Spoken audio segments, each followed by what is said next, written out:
அதே போல நேற்று சென்னையில பாக்குறோம், டெலிவரி பாய் பைக்ல போறாரு, அவரை சுத்தி ரோட்ல பட்ட பகல வெட்டி கொலை செய்யறாங்க.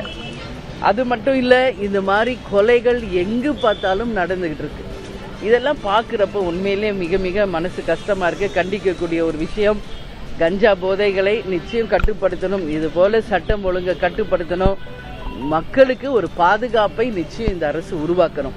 அது மட்டும் இல்லை, இன்றைக்கு நம்ம மணலூர்பேட்டை, அதாவது கள்ளக்குறிச்சி மாவட்டம் மணலூர்பேட்டையில கேஸ் சிலிண்டர் வெடிச்சு ஒரு பெண்மணி உயிர் இழந்திருக்காங்க. கூட இருந்த 15-20 பேர் படுகாயம் அடைஞ்சிருக்காங்க.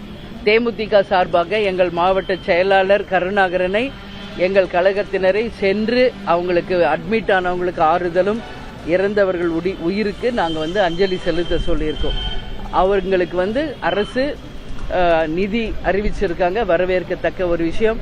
ஆனால் இது போன்ற ஒரு பொது இடத்தில் இந்த மாதிரி நிகழ்வுகள் நடக்காத வண்ணம் முன்கூட்டியே காவல்துறை பாதுகாப்பு தரணும்னு சொல்லி நான் கேட்டுக்கிறேன். ஏன்னா இது போல சிலிண்டர் வெடிக்கிறது, கேஸ் பலூன் வெடிக்கிறது, பட்டாசு தொழிற்சாலையில விருதுநகர்ல இந்த மாதிரி பல விபத்துகள் எங்கு பார்த்தாலும் நடக்கு.